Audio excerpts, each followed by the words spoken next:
السلام علیکم ناظرین، کیا حال ہے؟ امید ہے خیریت سے ہوں گے۔ آج میں آپ کے لیے ایک ویڈیو لے کر آیا ہوں کہ جس کا بنیادی عنوان یہ ہے کہ اسلام کیا ہے۔ اسلام کے بارے میں سب سے پہلے تو آپ یہ جانیں کہ اسلام نہ صرف ایک دین، نہ صرف ایک مذہب، بلکہ اسلام ایک ضابطہ حیات ہے، مکمل ضابطہ حیات ہے کہ آپ کو اسلام میں زندگی گزارنے کا مکمل طریقہ، اس کی رہنمائی ملتی ہے۔ تو اسلام کیا ہے، یہ سوال اکثر لوگ کرتے ہیں، اکثر لوگ نہیں کرتے۔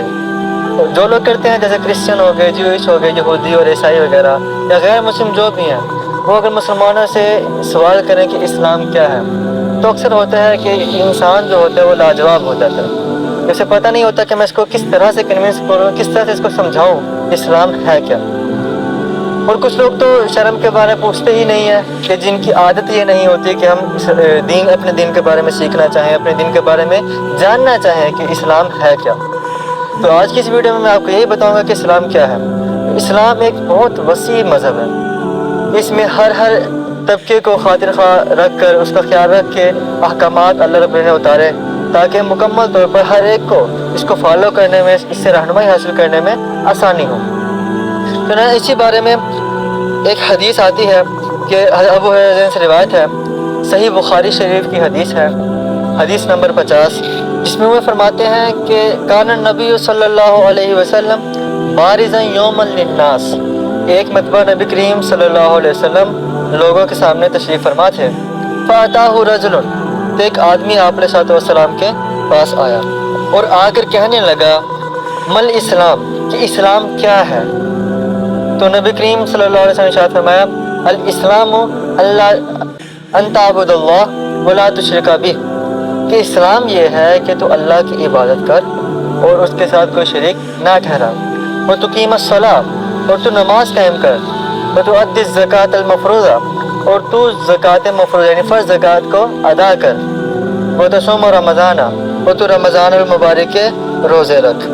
تو اس حدیث سے ہمیں پتہ چلتا ہے کہ اسلام بیسیکلی یہ 3-4 ہی چیزیں ہیں، جیسا کہ حدیث مبارکہ میں ذکر ہے، لیکن اسی طرح کی اور حدیث بھی ملتی ہیں، جس سے ایک حدیث مبارکہ میں یہ ملتا ہے کہ اسلام یہ ہے کہ تو اس بات کی گواہی دے کہ اللہ کے علاوہ کوئی معبود نہیں اور محمد صلی اللہ علیہ وسلم اللہ کے رسول ہیں، کہ نماز قائم کرنا، زکوٰۃ ادا کرنا، حج ادا کرنا اور رمضان المبارک کے روزے رکھنا۔ تو بنیادی طور پر یہ 4-5 چیزیں ہمیں حدیث سے ملتی ہیں، جن کو دین اسلام کی اور دین کی بنیاد بھی کہا جاتا ہے۔ اب اگر سادہ لوگ، مسلمان، ہمارے عام لوگ جو سمجھنے میں غلطی کرتے ہیں، وہ سمجھتے ہیں کہ صرف یہی اسلام ہے، کہ ان 5 چیزوں پر عمل کر لیں گے تو ہم پورے دین پر عمل کر رہے ہیں۔ حالانکہ ایسا نہیں ہے۔ یہ بات تو ٹھیک ہے کہ ان 5 پر عمل کریں گے، ہم اسلام پر عمل کرنے والے ہیں، لیکن مکمل طور پر اسلام کی ہم رہنمائی حاصل کر رہے ہیں اور اس کے مطابق دین پر چل رہے ہیں، یہ درست نہیں ہے، کیونکہ ان میں سے ہر ایک کی تفصیل ہے کہ جو عام بندے کو سمجھ نہیں آتی۔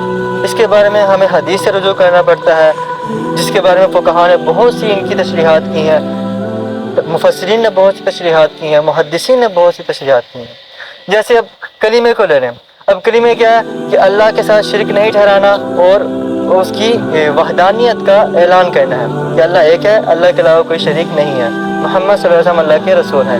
یہی ہمارا پہلا کلمہ ہے، دین کا کلمہ، یہ کلمہ طیبہ کہا جاتا ہے۔ اب اس کا مقصد یہ ہے کہ اسلام میں اس بات کی گنجائش ہی نہیں ہے کہ آدمی کے عقائد غلط ہوں، کہ پہلی بات عقیدے کی کر دی کہ اسلام میں انسان کے عقائد بالکل درست پکے ٹھکے ہونے چاہیے، اس میں کسی قسم کی کوئی گنجائش کی ضرورت ہے ہی نہیں۔ دوسرے نمبر پر آتے ہیں نماز کا ذکر کیا کہ نماز کو قائم کریں۔ اب نماز قائم کیسے ہوتی ہے؟ اب اس میں دیکھیں کہ نماز میں ہمیں کیا کیا احکامات ملتے ہیں، کہ جب ہم نیت باندھ لیں، ہم کسی سے فضول بات نہیں کر سکتے، اسی طرح ہم ادھر ادھر نہیں نگاہ نہیں ڈال سکتے، ہم کہیں جا نہیں سکتے۔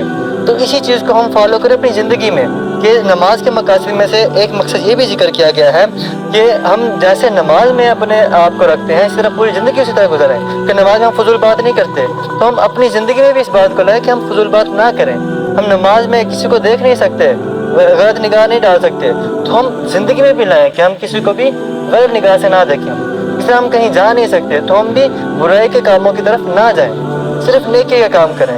تو یہ ہمیں ہمارا دین اسلام یہ پیغام دیتا ہے